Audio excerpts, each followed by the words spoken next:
Can you hear me? Can someone confirm in the chat if you can hear me, please? Ser du chatten der, Malin?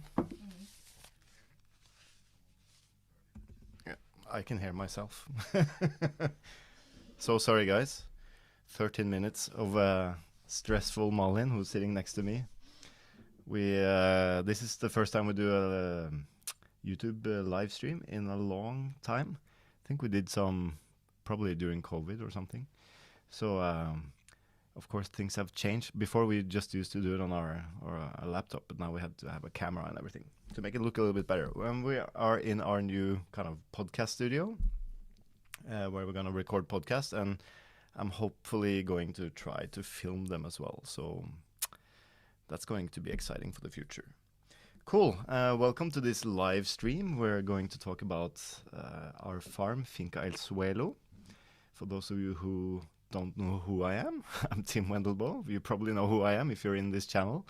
But if you want to see more videos and stuff from us, make sure to subscribe to this channel and also like this video and other videos. I highly recommend watching the Finca el Suelo video that we just released. Was it last week? Or yeah. It's some interesting content in there, I think, if you're interested in coffee, and also the video about Finca Tamana is there, so you should watch that. But today we're only going to talk about our farm, Finca el Suelo.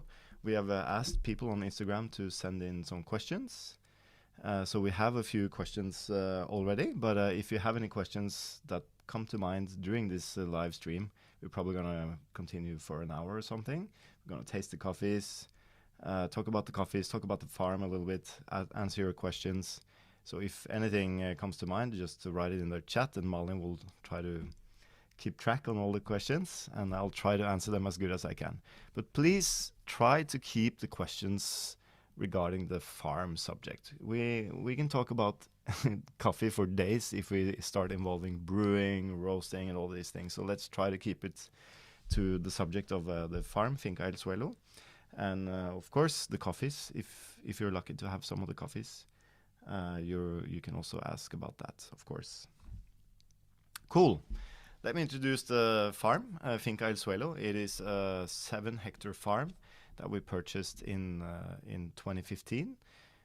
It was a part of Finca Tamana, the land. It was 7 hectares that was kind of in the corner of the farm.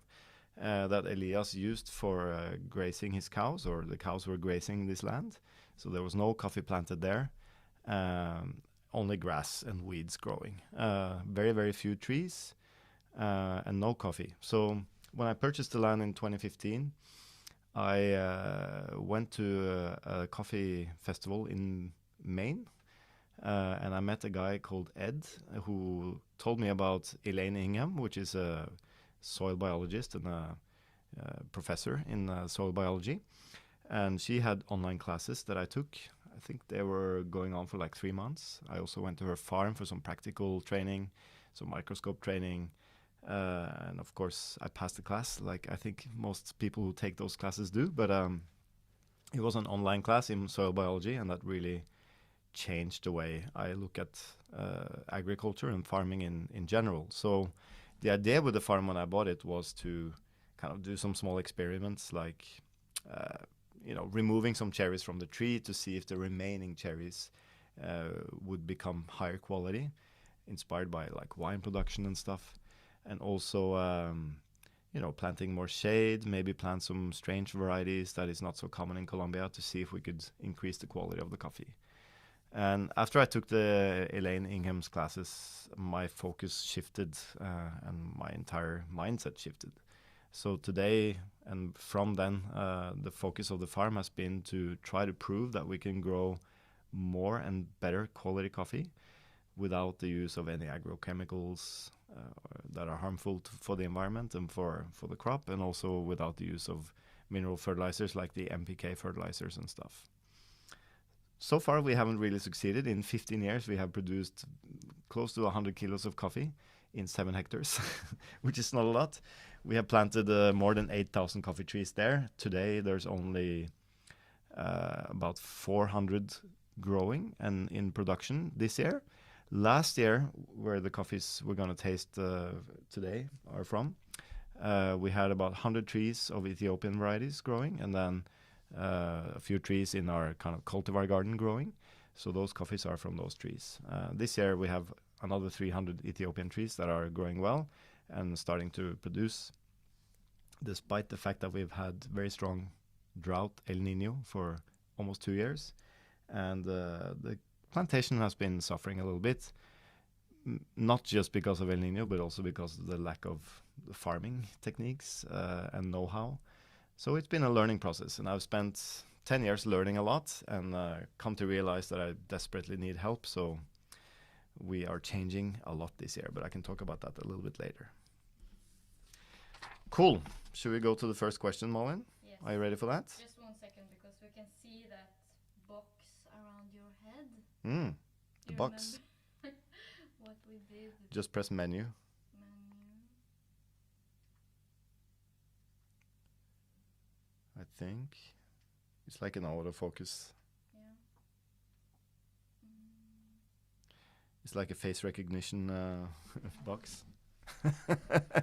Give me 2 seconds and I will help her if I can get out of here. Let's see. Okay, maybe I try it. Är den borta? Okej. När jag kom på festen. Still there?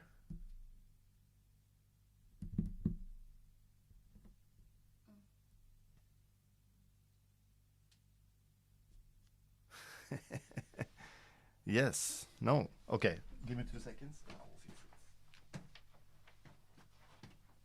Continuous autofocus.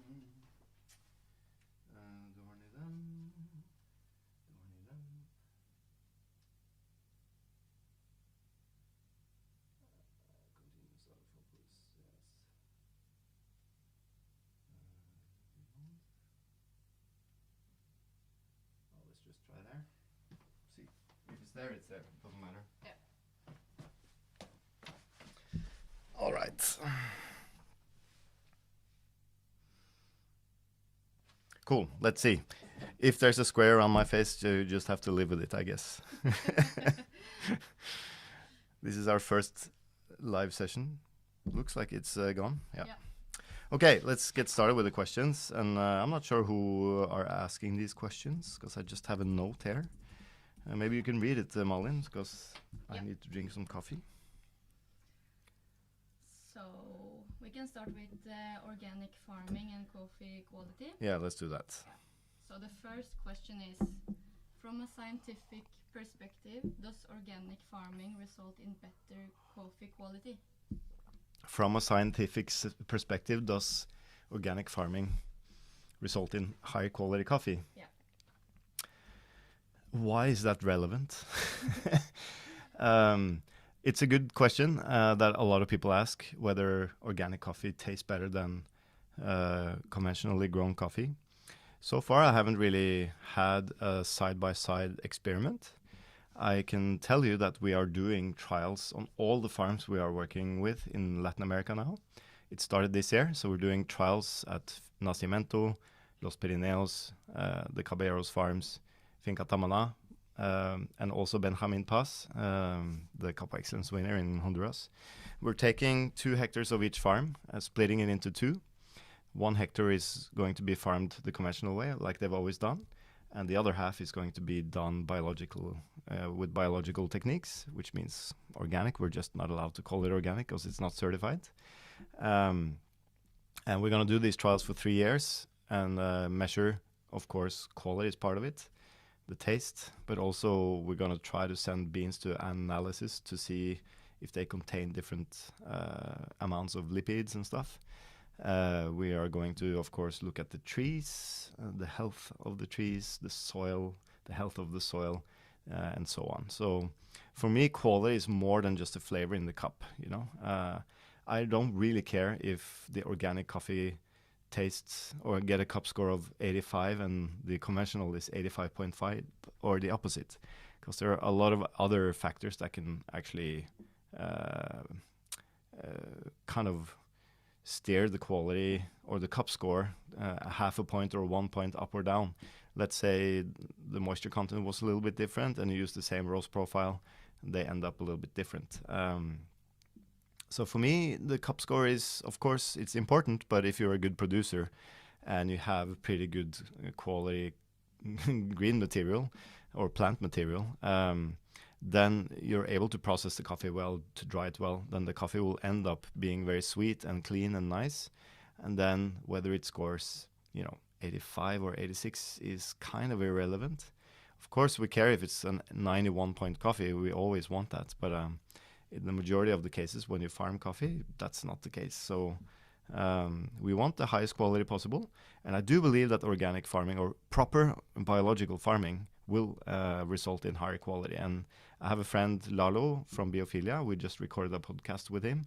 You should check that out. It's the latest episode we have out.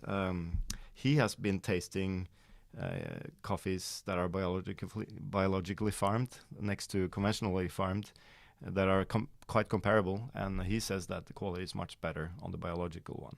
Of course, you will get like a confirmation bias. So you have to really do proper blind tasting and proper blind testing of this in order to say whether one is better than the other.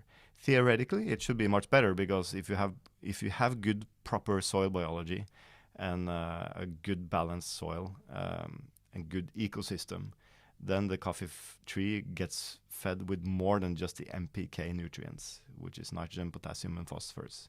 So I truly believe that if you do it properly, then the proper organic or biologically farmed coffee will be much, much better in quality. Not just because of taste, but also because it's better for the environment, better for the people who grow the coffee. It's better for everything. So quality is more than just whether it tastes strawberry or banana. That's kind of a little bit shallow, if you ask me. All right. Next question. Next question. Are there any specific flavors or characteristics that reveal a coffee that has been grown organically? That's hard to say, because the farming techniques, whether a coffee is grown organically or not, the farming techniques is just part of the quality of a coffee. So for me, like, I have a hierarchy of what matters the most when you evaluate a coffee flavor and where the flavor comes from. And for me, the genetic material is number one. And a lot of people disagree with that, but let's say you are tasting a Robusta against Arabica, everyone can taste the difference, especially if they're both high quality. You will be able to taste the difference. A Geisha and SL28 taste very different. A Bourbon and Geisha taste very different. And also where it's grown, the place, the environment has a lot to say. If it's high altitude, low altitude, cold, warm climate, processing, of course, will also affect the flavor. So there are so many steps that can affect the flavor of the coffee and will either add flavor or kind of remove flavor or destroy flavor, or you can change the flavor. So it's really difficult to isolate and say that this tastes like that because it's organic, because there's so many other factors that plays a part. But that's why I'm excited about the trials we're doing on the farms in Latin America, because then we can actually see with the same genetic material side by side on a small piece of land if the quality changes when we do this. And we, of course, are going to pick the coffee on the same day, process the coffee the same way, oh, that rhymed, and dry the coffee in the same dryers to the same moisture content, try to use the same roast profile and everything, and then see if we can taste the difference. But even if we can't, the biologically farmed coffee is better because it's less damaging to the environment. It stores more carbon in the soil. It's less damaging to the people who work with the coffee. It's probably going to be cheaper because you don't have to buy all these expensive products to spray all the time. So it's a no-brainer for me. But we have to succeed first, and with Finca el Suelo, we haven't succeeded. And there are many reasons for that. The biggest one being the farmer sits here in Oslo. That's me. I've been the only one working on the farm and kind of managing the farm, except I've hired people to clean weeds for me and sometimes pick coffee because I'm not able to be there all the time. But most of the farming techniques I've done myself, and it hasn't been sufficient, and I haven't had enough know-how to do it. So what we're actually doing today together with, or this year together with Biophilia, we have changed the plan for what we're going to do and when we're going to do it. They're helping me kind of create a holistic plan for the farm for the next 3 years. So basically taking over the management of the farm. And then I hired Elias's daughter, Jurani Roa. She's going to help us with the practical stuff on the farm. So that means if Biophilia says, oh, now you need to add some calcium, for instance, to the soil, then Jurani will hire or get the people to do it for us and also acquire the cal dolomite, which is like a rock dust, limestone. That's what it is. Did I answer that question well, or? Yeah. I forgot what the question was. Let's taste the coffees before they get cold. So we have the orange bag, which is a field blend. And with a field blend, I mean that we have many different varieties in a small piece of the farm. It's probably, how many meters? Like 20 meters by 10 meters. And we have like 13 or 14 different varieties. I can't remember the exact amount. And a few trees of each. And we have planted these kind of rare varieties to see if there's any varieties that work better on the farm. And you can clearly see the difference. Like some trees look completely miserable. They're yellow. They have very little cherries, a lot of leaf rust. Other ones are really tall, very dark green leaves, a lot of production. So we planted these maybe 8 to 10 years ago, I don't remember. And then we are picking every variety separately. And we have been tasting them every year since they started producing to see which one tastes good, which one performs well. And then now we have selected 2 different Sudan de Rumé varieties that we're going to plant more of on the farm. So those trees are in our nursery. They're like this tall. So we're going to plant those in probably July, August. And there are some other ones there as well that taste pretty good. So we kind of selected the best tasting ones, mixed them together and made a small lot. And we ended up with like 14 kilos of green coffee. So that's the orange bag called Field Blend. I brewed this on an AirPress today. This is roasted by Daniel, our roaster. I was there also, but I gave him the responsibility to do this. And I would say that this coffee is more similar to like Variedad Colombia and Caturon from Finca Tamala. It has a little bit of that kind of bell pepper herbality. But because it's a field blend, I've had cups that have a little bit of this kind of slightly floral flavors, sometimes violets, sometimes you get this kind of baking spice flavor, and it always has this kind of subtle kind of red fruit flavor. So it's a bit more intense than the Ethiopian one in terms of texture and body, so a little bit more kind of more bittersweet, I would say, in the finish, and also a little bit heavier body and a little bit lower acidity maybe. Yeah, and then we have the yellow bag, which is our kind of production variety. It's 110 Ethiopian trees planted in 2019, and I think this is the 4th harvest of it. Last year we had a lot of leaf rust and El Nino, so I wasn't expecting the highest quality, so we make sure we separate every single picking, and a lot of them didn't really taste good, but we mixed the ones that tasted good together. And then we made a lot, and we ended up with like 28 kilos of green coffee. So not a lot of production.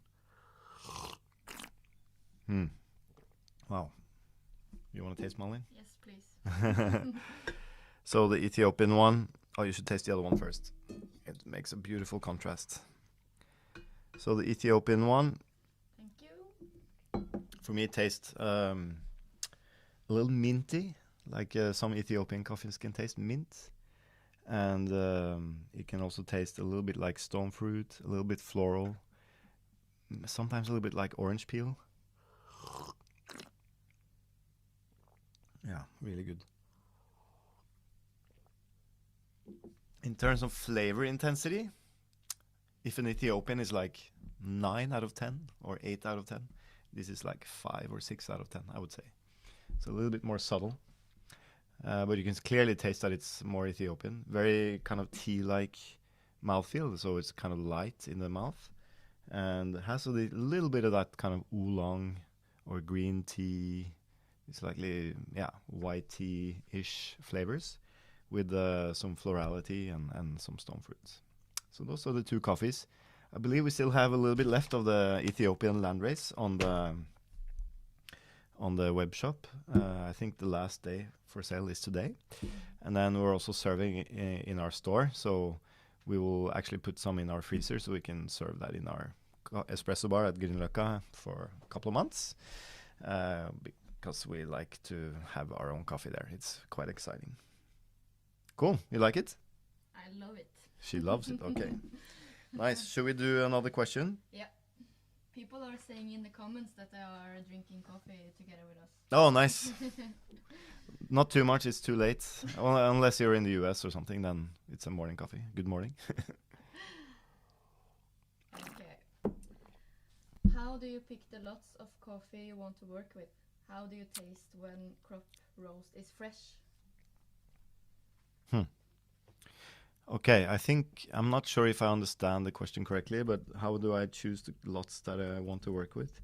Okay, so during the harvest, we have a harvest from, it starts kind of in April, May, and then throughout August. And then, I mean, we don't have a lot of coffee, so we have two pickers who come, I think, every 3 or 4 weeks to pick whatever is ripe. And then they make that one batch. So when I came to Tamana in August last year, most of the coffees were picked, and then there were like 3 kind of bigger bags that was standing on the floor in the cupping lab, in Grain Pro bags, anywhere from maybe 10 to 20 kilos of parchment, and then there were a lot of these kind of 2-kilo bags with parchment from different lots. So I had to mark them with numbers and letters, so I had like a code for each one. We sample roasted all of them and cupped them many times, and the ones that didn't taste good, we kind of left in Colombia. I guess Elias sold it in the local market. And the ones that were good, we actually mixed together, and then we sent them for milling and vacuum packaging. So that's kind of how we selected the coffees. And when I roast the coffees at Tamana and also here for kind of quality evaluation, I always make sure to roast it at least a day or two before I want to taste it. And then we don't only taste it once, we taste it maybe 3 or 4 times, and not on the same day. So I was there for like 2 weeks, and we were cupping coffees almost every day. And that is not just with the El Suelo coffees, but also with the coffees from Tamana. And I like to do that because maybe one day you don't feel great, you feel a little bit jet lagged or something, and most coffees taste a little bitter and you kind of don't like it, and then the next day you pick up different flavors, and you have like, you set the tables up differently, so you have different kind of cups affecting the other. You have this carryover effect. When you taste one cup, it will kind of affect how the next cup tastes. It's kind of like if you, let's say you drink white wine and you eat something savory, then the white wine tastes pretty good. But if you eat something really sour and then drink the white wine, it might not taste great. So that's kind of why I like to taste the coffee several times before I make purchasing decisions, for instance.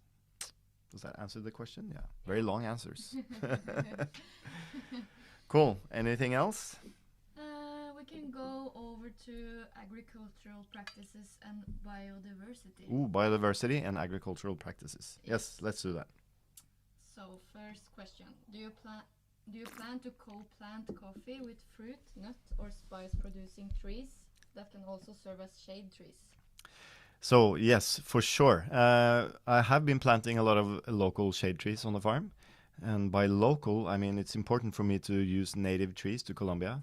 I don't want to bring like Australian eucalyptus and stuff, especially not invasive stuff. So we've found a nursery just an hour away from our farm that specialize in local and native varieties or species. And so we buy shade trees there, and a lot of it is non-fruits producing trees. But we're also planting citrus. I've been planting some avocados, And the plan is also now we planted maize and beans, like corn and beans, together with the coffees that are already there, just to give them some temporary shade because shade trees take a long time to grow. So the idea is to get a lot of biodiversity. We've also planted plantain, yucca. Yeah, I can't remember all of it. So yeah, we are doing this, and the idea is to create an ecosystem with many different species and different levels of trees. So, for instance, now Biophilia, the Mexican company that is kind of managing our farm now, they have planned a new design for all the new trees we're going to plant in a couple of months. So we're planting plantain, resin. We're planting corn, beans. We're planting fast-growing acacia trees. We're planting slower-growing other native shade trees like guamos and stuff, or ingas. So the idea is to have something that grows really fast to give temporary shade, something that grows a little bit slower that gives more like permanent shade for maybe 5 to 10 years. And then when we have the slow-growing trees that take maybe 10 to 20 years to grow, and they are tall enough, we start cutting down the shorter, faster-growing stuff. And we put that on the ground to produce organic material. I'm interested in growing cacao, trying to find some good cacao that I can grow on high altitude. We're at 1,650 meters approximately above sea level. And of course, I love Colombian fruit, so any fruit that can like to grow in that altitude, we try to plant. Yeah. Okay, we have received a question from Björn. Björn, okay. Hello, Björn. Do you hope to have an influence on farming of other crops in the longer term? Yeah, that's a good question, Björn. My personal goal with all this work is to change not just coffee, but the primary goal is to change the world of coffee. And how can you change the world of coffee? I don't believe you do that by introducing a new water pouring technique on a V60. That doesn't really change anything. One of the biggest issues we have in agriculture today, and especially in coffee, which is a huge crop, one of the biggest crops, at least for beverages in the world, is that most of the farmers are relying on NPK fertilizers and agrochemicals. And we see that with the farmers we are buying from who are using that some of them are already losing yields. That means less production. They're having more and more problems with leaf rust and other pests and diseases. So we really need to change, So that's why we're doing the trials at Biophilia to really see if we can produce at least the same quantities or even more, and also with good quality and less cost. Because if we can do that with those trials for 3 years, then I think it's a no-brainer for the farmers because it's probably going to be cheaper. That's the goal at least. And also if we can maintain the production.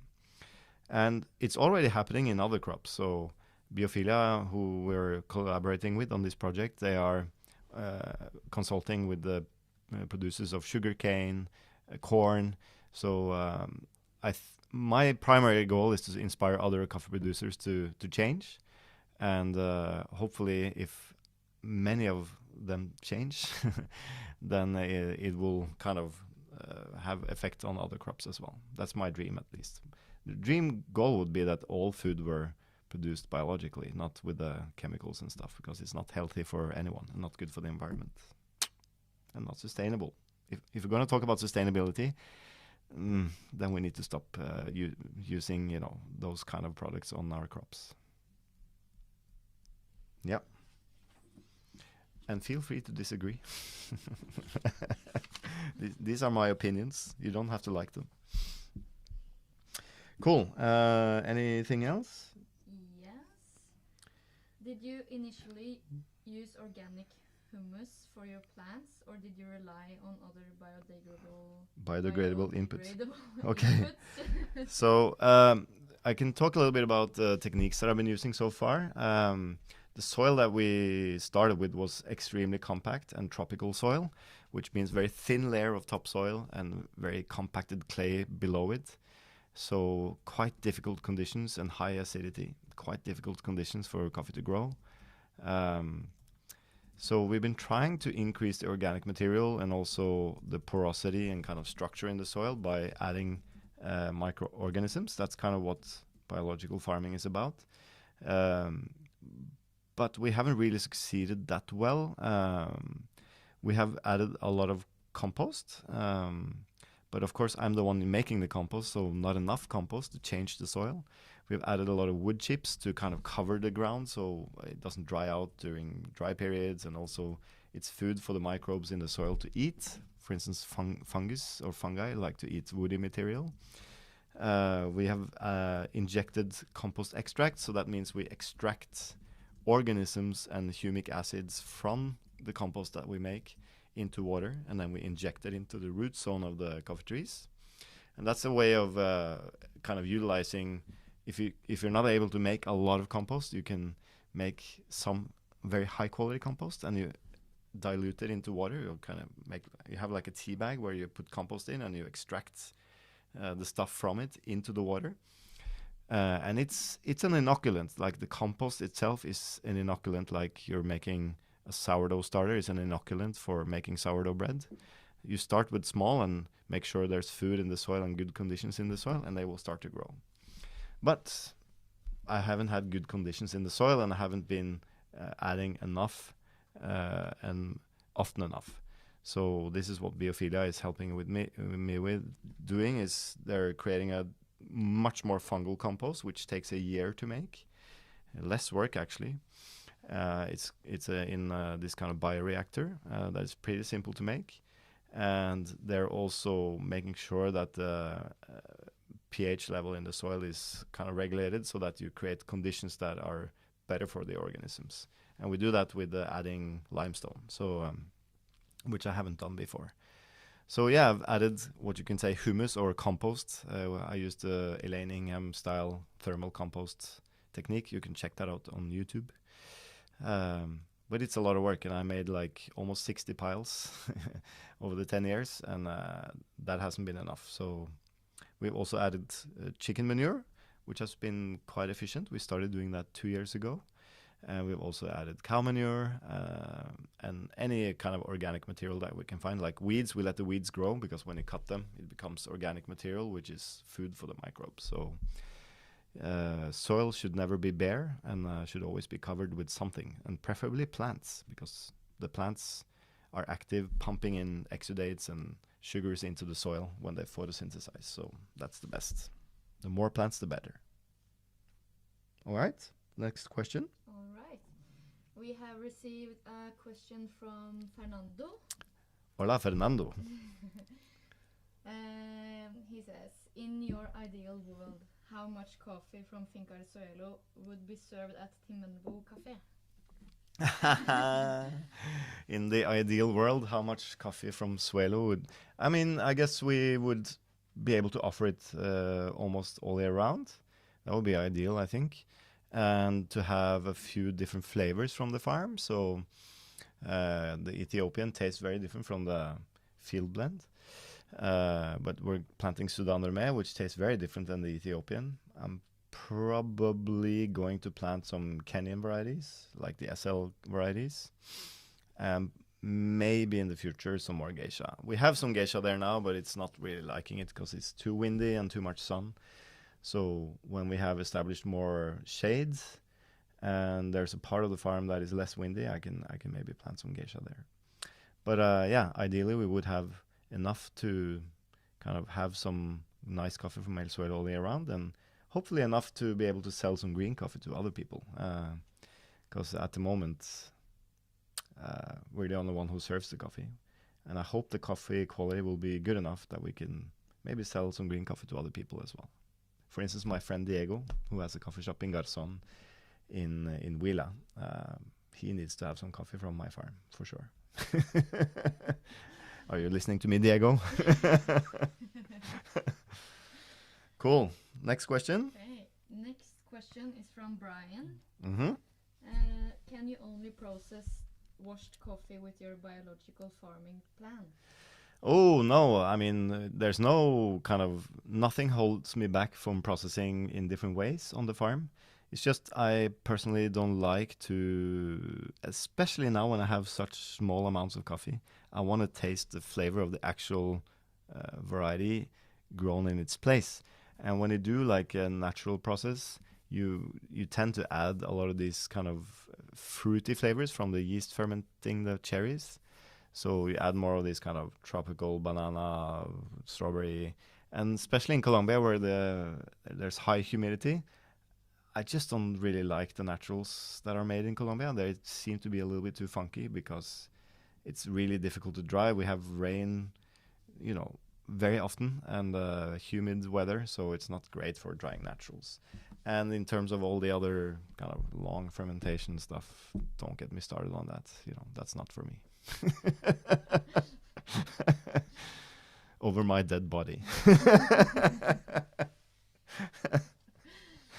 Okay, next Yes. question. So we have received two questions from Massimo Coffee Roasters from Kazakhstan. Mm. Wow, that's Uh, cool. Kazakhstan. First question is, are you planning to sell green coffee from Finca el Suelo? I guess I already answered that. Yeah, hopefully. That would be cool. Yeah. But not in the near future, maybe in a few years when we have some more production. Yeah. Mm. The other question is, do you like decaf?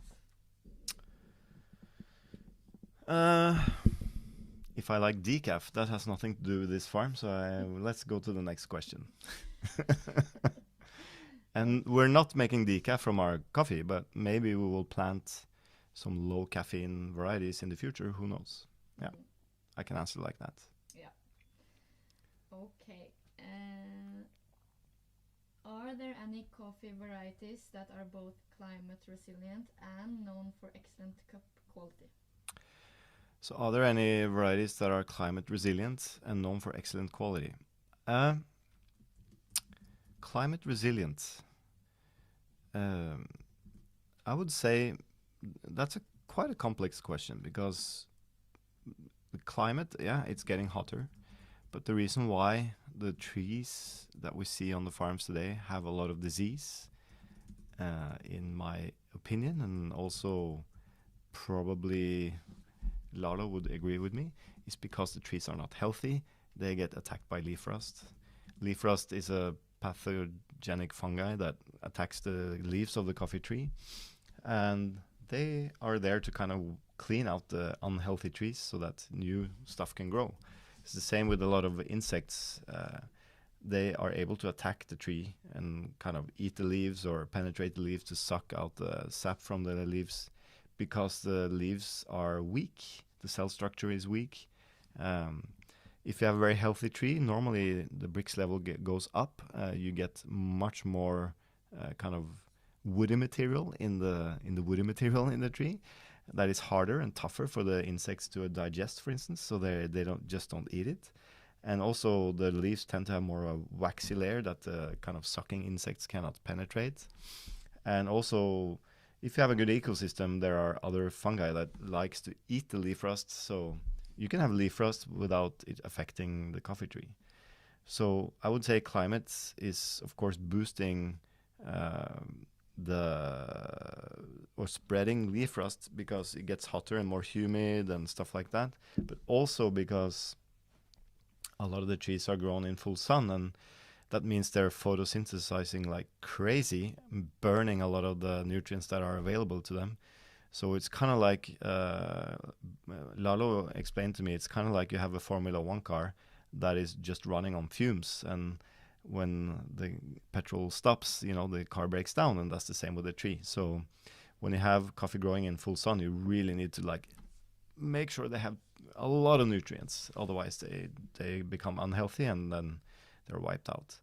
And this goes especially for like older varieties like Bourbon and stuff like that are designed to grow in forests, whereas you see the more kind of new hybrids, they tend to have a lot greener leaves even if they're standing in full sun because they are cross-pollinated and then selected for growing in full sun. So no wonder they like to grow in full sun. And there are some new hybrids that are man-made that I know have good quality. So the answer is complex. But I prefer to work on the real problem, which is not the variety, but the way we farm the coffee. And that's why we are doing this project, to prove that if you grow coffee in the right way, you will have much less problems with disease and so on. You know, don't listen to all I'm saying, because I haven't succeeded on doing this on my farm, but I'm determined to be able to prove this in the future. And especially now when I have help to do so, I'm pretty sure we're going to succeed with it, because I've seen it with my own eyes on other farms. So I'm pretty sure that it works. But feel free to be skeptical. You know, you don't have to believe everything I say just because I'm a coffee guy. It doesn't mean I know anything about agriculture. Cool. Next question. So we have received a question from Kent. Okay. Have you seen the bean quality improve in the 4 harvests you have had so far? I'm Wow. specifically thinking of the Ethiopian landrace, but also the other varieties. Yeah, so that's a great question. Let's take the museum first, where we call it the museum. It's the variety garden.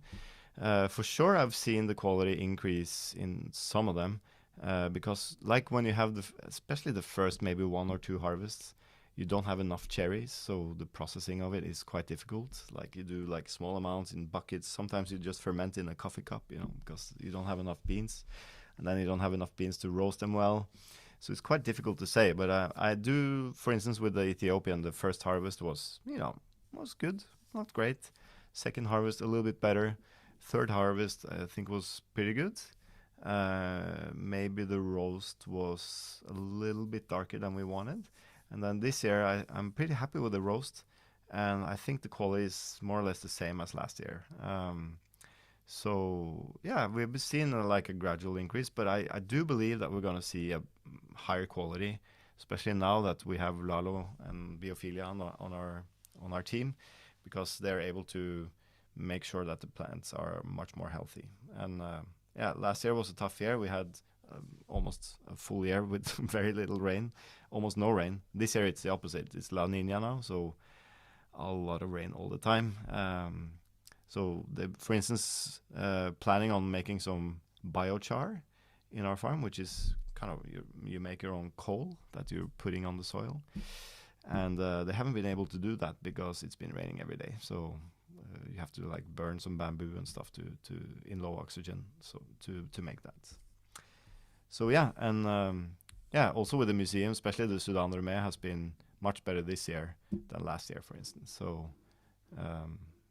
We can see a difference, and I've seen that on other farms as well when they plant, for instance, El Vikingo, which is a geisha that we buy now from Hobnil. The first year, I mean, the coffee was good. I mean, it was sweet and clean, but it didn't really have any of those very geisha-like flavors. And the second year, a little bit more. Third year, a little bit more. But he's struggling a little bit with those trees, so that's why we're actually doing the biophilia trials on that piece of land to see if we can improve it with biological techniques. So that's going to be really interesting to see, can we make his geisha taste better than with different farming techniques. Mm-hmm. Yeah. Yes. Next question. Yes. Another one from Brian. Ooh, Brian, you're on fire. Is your biological farming different from the organic certified Echemo coffee from Ethiopia? Yeah, for sure. The Echemo, coffee from Echemo is very unique because in Ethiopia, the tradition is to not really intervene with the coffee at all. So Khalid, who inherited his farm from his father, and his grandfather started the farm, they planted some trees. They took some seeds from the forest, in the nearby forest, planted, and they haven't really done anything to the trees since then. And I think they're like 80 years old now. They're really tall. You walk underneath them when you are in the farm. The cherries grow really high up, so you have to climb the trees to pick. And the only thing they've been doing is to cut the weeds. They haven't put on any compost, nothing. Whereas I started with the grassland, and they started in like a forest. Okay, the forest has been gradually cut down, but they're now replanting native trees to kind of get the shade back and everything. I started on like bare land and had to add a lot of stuff, and in an environment where coffee doesn't necessarily like to grow, so it's very, very different. And the idea is maybe to see if Khalid can improve the quality and maybe the quantity of his coffee, but I don't really want to interfere with the traditional way of doing things there. But for sure, they could probably benefit of making a little bit of compost or something like that. So we will see in the future if that's even necessary, or but I'm much more kind of determined to maybe do these trials, biological trials, in Kenya instead of doing them in Ethiopia, where the coffees are organic anyway. All right. Yes. And we are not organic certified. Organic certification is a very different thing. For instance, you are one example. I mean, it's a stupid example, but you're allowed to use copper sulfate. And of course, we can do that if we want, but I don't want to. I don't want to spray copper sulfate to kill fungi, because when it rains, it falls to the ground, and it will also kill the fungi in your ground. So we're trying to kind of maximize diversity and life on the farm, and not to kind of kill stuff. And Lalo at Biophilia is kind of more pragmatic about it. He says, like, and I'm not going to dictate this for instance, Nascimento or something in the future, like, he says, like, it's kind of like a human being. If you're really, really sick of pneumonia or something, you take some antibiotics just to make sure you continue living, but you take it as little as possible and only when very necessary. And so that's kind of his approach with sprays and everything. But I would love to try without at all, to see if we can combat it with not using it. Yeah. Yes.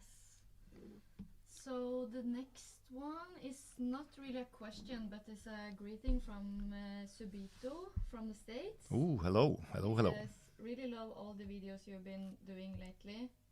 And I also know that Håkon from Rammelhaus is watching, so shout out to him as well. Hello, Håkon. Håkon has been filming the videos, so shout out to him. He's been having a steep learning curve.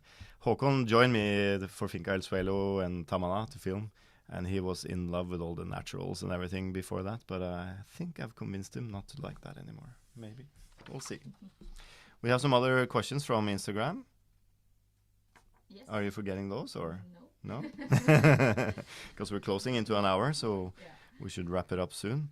So, do you currently grow or plan to introduce the SL28 cultivar on your farm? Oh, very interesting. Yeah, I'm actually planning to grow some SL cultivars on my farm, because I planted some seeds when I was there in March.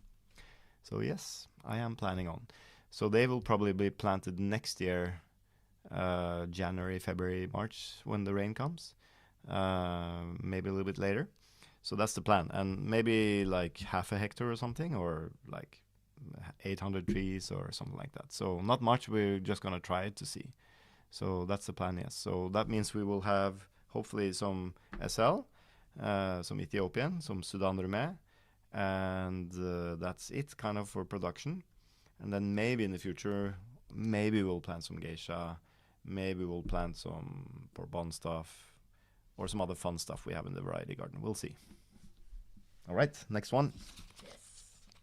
So maybe we should do some of the questions about collaboration and future plans. Yeah, let's do that.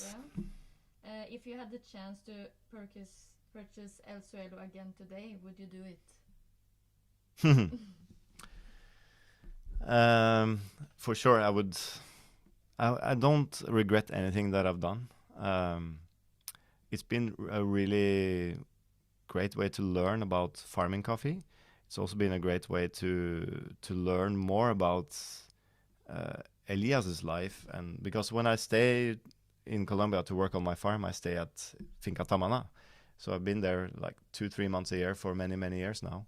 And there's a lot of things that you see when you're staying there all day, every day for like 3 weeks in a row, that you don't see if you just go to the farm, you have lunch, you take a tour of the farm, and then you go back to your hotel and answer emails, So it's been so rewarding to see that kind of development of Finca Tamana.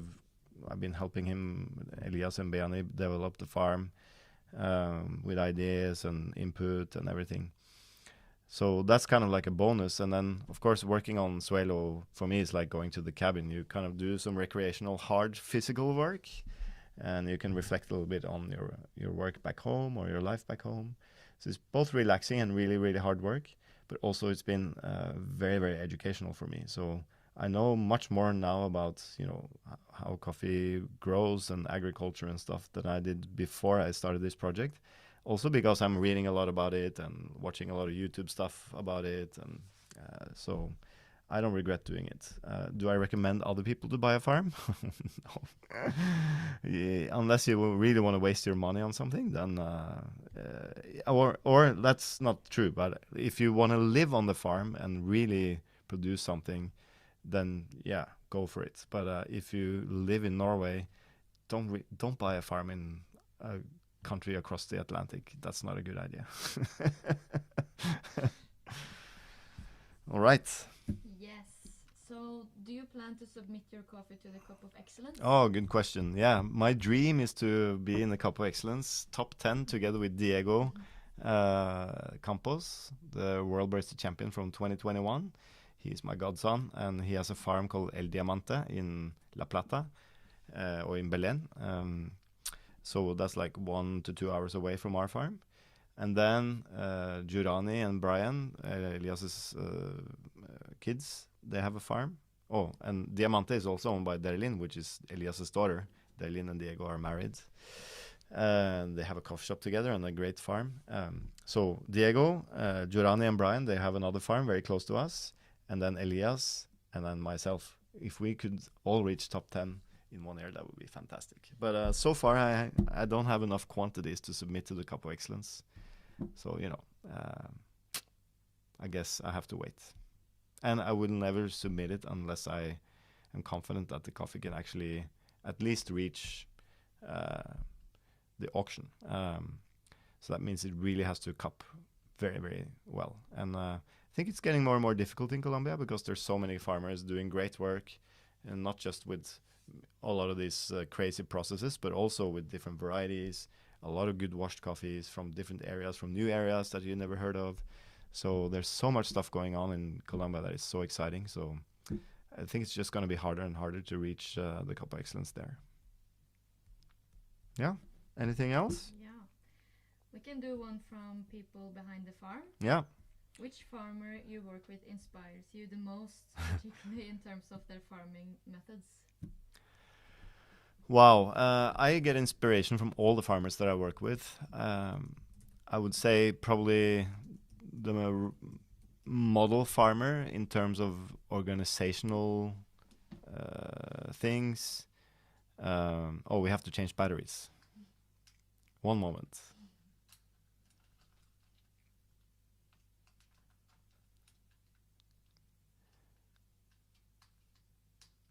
Da må vi finne ut av det neste gang. Is the sound still on? Yeah. Yeah, great. Sorry. Photo. We just had to change batteries in the camera. You probably have to turn it on and off.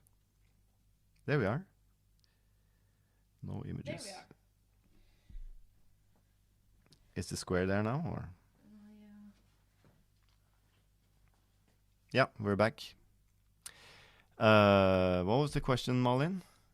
The inspiration, yeah. So for me, the kind of role model for all of us, we actually went there in November last year. I invited all the farmers I work with in Latin America to start talking about the Biophilia project and to include them into that. So we went to Isabella Moises Cabero in Honduras, and I think it's okay now, Malin. And we had like a mini symposium. So Hobnil was there from Nacimiento in Honduras. Diego Barona was there from Los Pirineos. Elias and his wife Beani went there. Benjamin Paz and myself. Did I forget someone? No.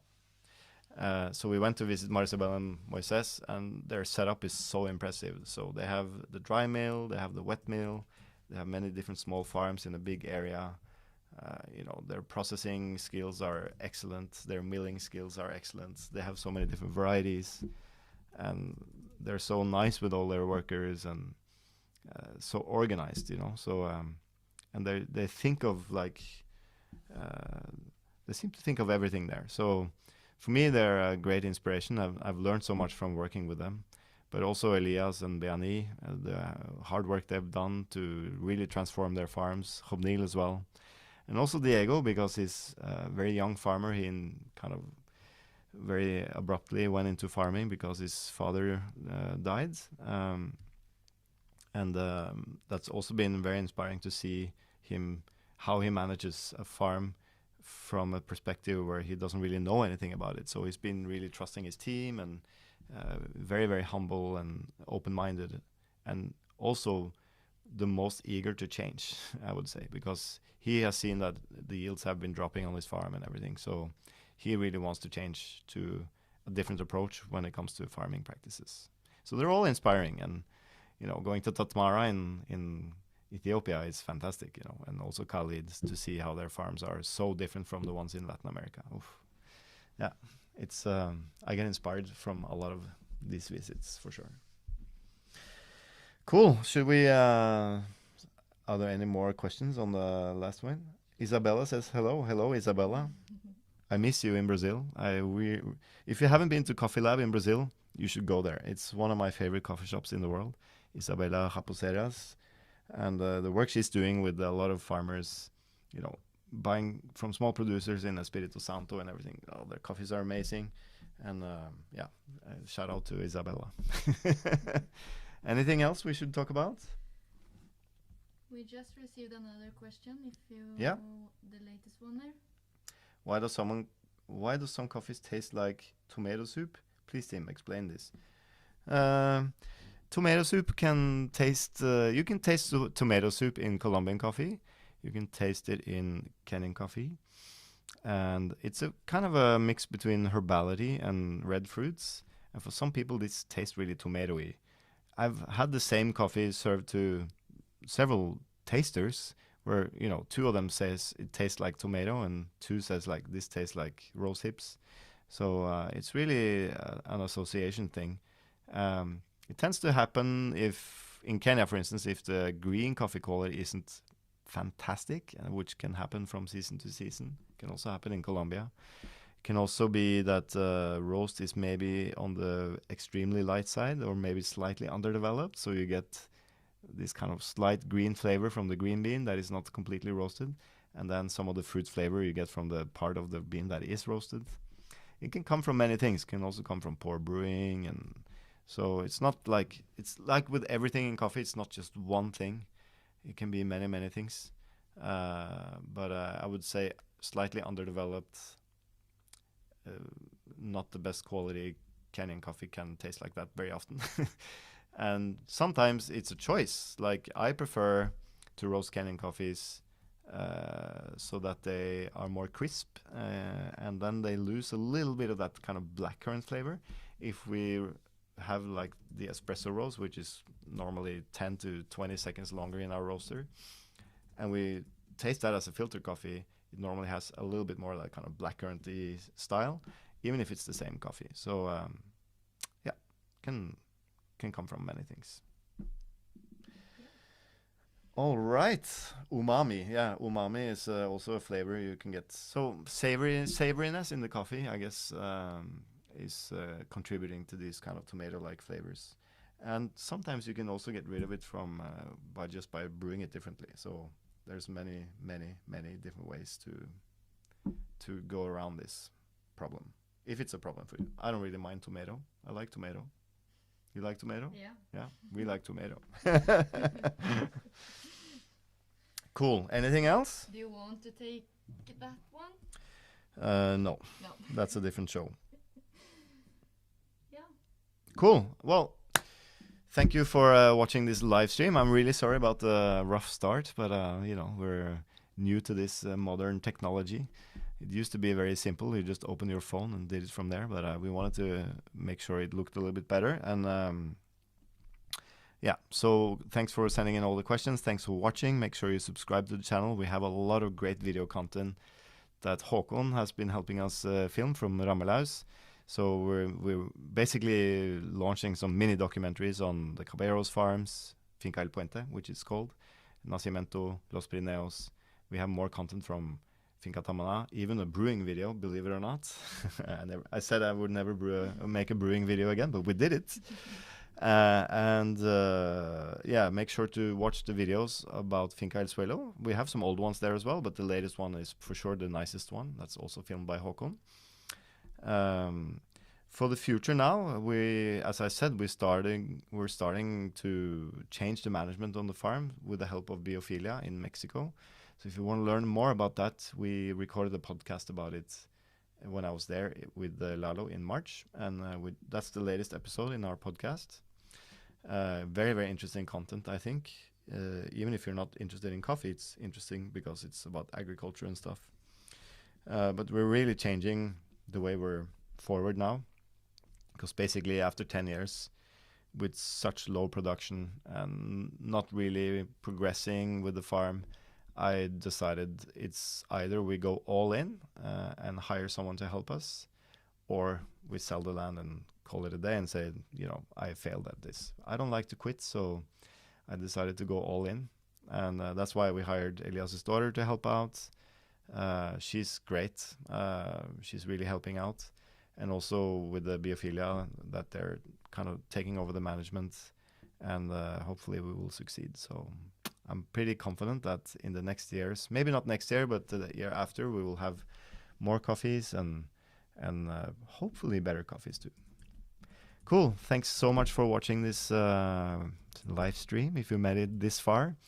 And make sure to share this video and subscribe and all that stuff. And hope to see you soon on another live stream. Maybe we'll do this more often. It was fun. Yeah. Except the start. Yeah, but now we know how to do it. Now we know how to do it. Okay.